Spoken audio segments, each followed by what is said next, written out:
បាទជំរាបសួរអ្នកទាំងអស់គ្នាខ្ញុំសួស្តីបងប្អូនទាំងអស់គ្នាដែលបានតាមដានទស្សនាវីដេអូកន្លងមកនេះខ្ញុំមានម៉ាស៊ីនបោក LG មួយមាន error code OE អញ្ចឹងបញ្ហា error code OE នេះមានបញ្ហាច្រើនសម្រាប់យើងដោះស្រាយសម្រាប់ទ្វាចំហៀងប្រភេទទ្វាបើកពីមុខនេះអញ្ចឹង load code នេះហៅ code OE ពេលយើងបោកទៅវា OE អញ្ចឹងបញ្ហា OE នេះគឺមានបញ្ហាទឹកអត់ហូរចេញពីម៉ាស៊ីនអញ្ចឹងនៅក្នុងម៉ាស៊ីននេះអាចមានទឹកអញ្ចឹងបញ្ហាច្រើនដែលយើងត្រូវដោះស្រាយករណីទី1ដែលយើងត្រូវមើលថាតើមាននេះទៅយកទឹកចេញ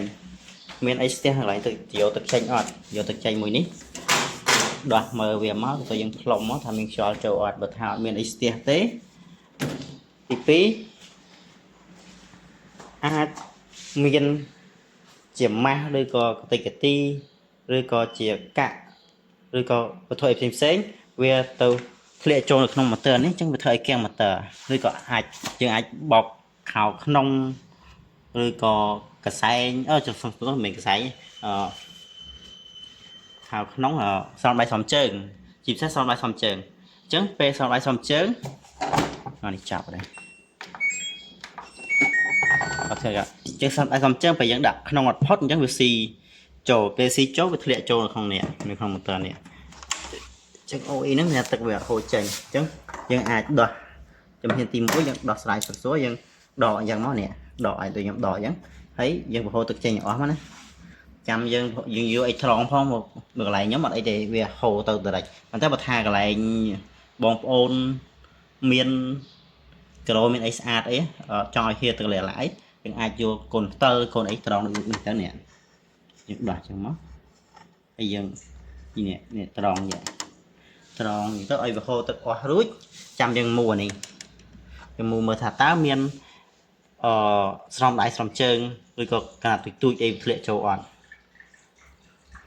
ចង្កោនៅក្នុងហ្នឹងមានដូចជាយើងធ្លាប់ជួបមានដែកអីទូចមួយអីដែកកាប់ដែកអីធ្លាក់ចូលទៅវាកល់ម៉ូទ័រអញ្ចឹងម៉ូទ័រអត់វិលអញ្ចឹងវាអត់បូមទឹកចេញអញ្ចឹងបញ្ហា OE ហ្នឹងមានបញ្ហាវាអត់បូមទឹកចេញហើយចុច spin ម្ដងទៀតទៅបញ្ហា OE មិញហើយខ្ញុំចុច spin ម្ដងទៀតនៅវាវិលអត់ណាបាទអញ្ចឹងពេលយើងហូរទឹកអស់យើងចាប់ដើមមួនេះឥឡូវខ្ញុំពងតែបហូរសិនព្រោះទឹកវានៅច្រើននៅក្នុងធុងហើយខ្ញុំចុច spin បណ្ដាខ្ញុំបហូរបដាមិញវាចេញ OE តែឥឡូវខ្ញុំចុចឲ្យវាពូតមើលចង់ដឹងថាវាចេញអត់អញ្ចឹងបញ្ហា OE ហ្នឹងគឺបញ្ហាទឹកវាអត់ចេញទឹកអត់ចេញវាអាចស្ទះទឹកចេញស្ទះទៅយកដូចខ្ញុំប្រាប់លើកទី1ហើយនឹងស្ទះទៅយកកន្លែងនេះហ្នឹងករណីនេះខ្ញុំបងឥឡូវខ្ញុំផុសទឹកចេញសិនតែមានលឿននេះខ្ញុំផ្ដាសាយអញ្ចឹងបើថាយើងអត់ហូរចេញអត់អស់ទេយើងបើកមកនឹងវាហូរចេញខ្លាំងចឹងហើយអញ្ចឹងបងប្អូនត្រូវហូរចេញអស់សិនកុំបើកតាមខ្ញុំយើងនឹងហូរខ្លាំងចឹងហើយអញ្ចឹងកន្លែងនេះនឹងសើមហើយនឹងសើមអញ្ចឹងយើងមូលយ៉ាងណាច្រើនទឹកហើយច្រើន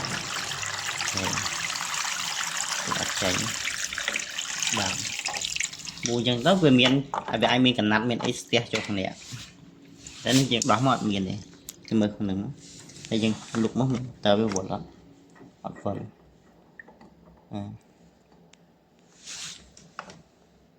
អត់វល់អញ្ចឹងគាត់មានអីស្ទះហ្នឹងទេយើងមើលម៉ូទ័រថាវាវល់អត់បើថាម៉ូទ័រវាអត់វល់ទេមានន័យថាម៉ាស៊ីនហ្នឹងវាខូចម៉ូទ័រពេលម៉ូទ័របូមទឹកចេញអញ្ចឹងខូចម៉ូទ័របូមទឹកចេញយើងដោះចេញមកពេលនឹងឃើញផ្នែកម៉ូទ័របូមទឹកចេញសុំទោសអញ្ចឹងវានឹងឃើញម៉ូទ័របូមទឹកចេញនៅតែនេះអញ្ចឹងហើយយើងដោះដូរម៉ូទ័រទៅតែកាលនេះអត់ខូចម៉ូទ័រទេយើងមើលឲ្យអស់ហើយអត់មានអីស្ទះទេម៉ូទ័រវាអត់ខូចទេអញ្ចឹងយើងមកមើលគេយើងមកមើល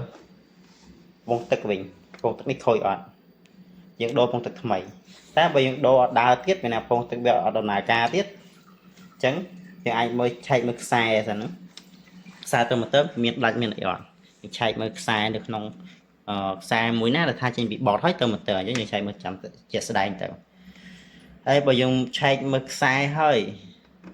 នៅតែអត់ដំណើរការទៀតអញ្ចឹងជំហានបន្តចុងក្រោយអីអាហ្នឹងគឺ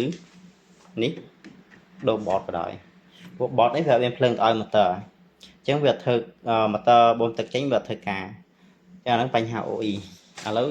ខ្ញុំហៅទឹកចេញទៅវាម៉ាស៊ីននេះឃើញថាវាប្រហែលជាអាចពូតវាហៅទឹកចេញអស់ហើយអញ្ចឹង sensor វាចាប់បានវាអាចពូតតែម៉ូទ័រវាវល់ដែរនេះម៉ាស៊ីននេះអាចមានបញ្ហាបតចឹងនេះខ្ញុំលឺសលេងខ្ញុំថតមើលខាងក្នុងអត់ឃើញទៅវានៅកលាក់ម៉ូទ័រវាអត់ខូចទេវាអាចមានបញ្ហាបតបាទចឹងបើយើងដូរឲ្យអត់នៅតែដើរយើងធ្វើតាមស្ទឹកមួយអត់ដើរទៀតបញ្ហាចុងក្រោយគឺមានបតចឹងមានតែយើងដូរមានបតថ្មីតែបើបងប្អូនជាងគាត់ចេះជួសជុលវាយកបតហ្នឹងទៅជួសជុលឲ្យប្លេឡុកមកទៅបូមទឹកចេញទៅដើរធម្មតាវិញហ្នឹងតែបើយើងអត់ចេះជួសជុលមានថាយើងដូរថ្មីមានតែប៉ុណ្ណឹងបាទអញ្ចឹង OE មានតែបញ្ហាទឹកអត់ហូរចេញទឹកអត់ហូរចេញមានបញ្ហាទឹកអត់ហូរចេញមានវាអាចទី1វាអាចស្ទះទៅយកក្រោយទី2វាអាចស្ទះកន្លែងទៅយកនេះទី3វាអាចខូចម៉ូទ័របូមទឹកចេញទី4យើងពិនិត្យមើលពងទឹកដំណើរការធម្មតាយើងចុងក្រោយគឺទី5យើងដូរបតចេញបាទមានប៉ុណ្ណឹងឥឡូវខ្ញុំផុសទឹកចេញទៅមានន័យថាវាដើរធម្មតាគឺមានបញ្ហាវាអត់បូមទឹកចេញបាទនេះមកទៅចាប់តាមវល់ហើយបាទពីច្រើនចេញ OE មិនប្រកាសថាខូចម៉ូទ័របូមទឹកទេអញ្ចឹងតែយើងមើលឲ្យអស់អញ្ចឹងមិនដឹងបាទតែខ្លះម៉ូទ័រនៅល្អទេប៉ុន្តែវាអាចមានស្ទះមានអីអញ្ចឹងមានកណាត់អីម្ដុំធ្លាក់ជាប់ទៅហ្នឹងគាត់បូមដែរព្រោះខ្ញុំធ្លាប់ជួបច្រើនគឺវាអត់បូមទេឥឡូវអានេះវាដើរហើយឥឡូវខ្ញុំដាក់ចូលទៅវិញទៅ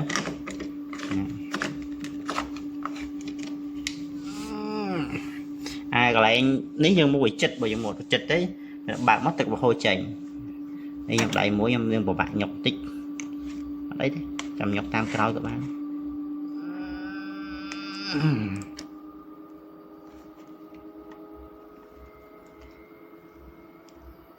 បាទបាត់ពីមកលឹបចាប់ហើយនេះម៉ាស៊ីនអាកាយម៉ាស៊ីននៅពេលដែលវាអត់បូមទឹកចេញគឺវាគាំងនៅហ្នឹងវាគាំងរហូតតវា error OE អូបានថាវាអត់មានបូមទឹកចេញតែបើវាបូមទឹកចេញហើយគឺម៉ាស៊ីនចាប់ដើមពូតហើយអញ្ចឹងនាទីវាចាប់ដើមស្រកទីដងរហូតដល់អស់នាទីតាមជិបធ្វើការបានយើងអាចបើកម៉ាស៊ីនយកកៅទៅហាលធម្មតាបានគឺការនៃ OE វីដេអូខ្ញុំគិតថាវែងតែបើយើងមើលដល់ចប់មានន័យថាយើងចេះច្រើនបើយើងមើលបានមួយផ្លេតគឺយើងមើលបានអាផ្លេតអាមុខនេះយើងដឹងថាខូចអីច្បាស់ហើយពេលខ្លះយើងអត់ដឹងថាខូចអាណាពិតគាត់អញ្ចឹងយើងរាវនេះខាង OE ខូចដឹងម៉ូទ័របូមទឹកចេញតាមពិតជាស្ដែងវាមិនមែនម៉ូទ័របូមទឹកចេញទេគឺវាទឹកអត់ចេញមានតែវាហូរទឹកចេញអញ្ចឹងវាអាចស្ទះ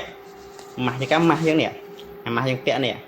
យើងច្រឡំបោកមួយកៅអៅវាធ្លាក់ចូលកន្លែងហ្នឹងខ្ញុំធ្លាប់ជួបដែរស្ទះក៏មានដែរឬក៏មានយើងមានកាក់ឬមានកទីទីដៃដាក់ក្នុងកប៉ៅយើងអត់បានយកកៅអៅចេញពេលបោកទៅកាក់ហ្នឹងវាធ្លាក់ចូលនៅក្នុងម៉ាស៊ីនធ្លាក់ចូលកន្លែងម៉ូទ័របូមទឹកចេញអញ្ចឹងវាធ្វើឲ្យគាំងម៉ូទ័រវាធ្វើឲ្យ error កើតឡើង OE មានន័យថាម៉ូទ័រវាអត់ដើរអញ្ចឹងវាបូមទឹកចេញអត់រួចបាទបើម៉ូទ័រខ្លះពេលគាំងហ្នឹងម៉ូទ័រខ្លះអាចដល់ឆេះម៉ូទ័រក៏មានដែរបើម៉ូទ័រខ្លះអត់ឆេះទេទៅទៅគាំងអញ្ចឹងយើងយកអាកាក់យកអីចេញពីម៉ូទ័រហ្នឹងវិញមកគឺវាដើរធម្មតាវិញហើយក្នុងបញ្ហា OE បាទនេះគ្រឿងម៉ាស៊ីនមានតែប៉ុណ្្នឹងឯងអត់មានអីទេនេះដំណើរការវិញហើយ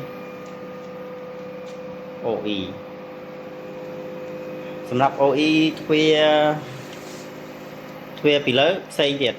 វាមានវាបោអត់បោកទឹកចេញដូចគ្នាដែរប៉ុន្តែចាំពេលជួបម៉ាស៊ីនខ្ញុំថតវីដេអូជាស្ដែងវិញហ្នឹងស្រួលបើខ្ញុំប្រាប់ទៅវាដូចជាប្រាប់ទៅបងប្អូនឃើញជាស្ដែងអញ្ចឹងអត់ដឹងថាខូចអាណាមួយប្រកបទេបាទអញ្ចឹងម៉ាស៊ីន OE គឺបញ្ហាស្ទះទឹកអត់ចេញអញ្ចឹងបើថាស្ទះកន្លែងហ្នឹងឬក៏តយោយើងអាចធ្វើខ្លួនឯងបានតែបើខូចម៉ូទ័រខូចអីយើងចេះដូរខ្លួនឯងបានតែបើថាអត់ខូចដូរបានទេមានហៅ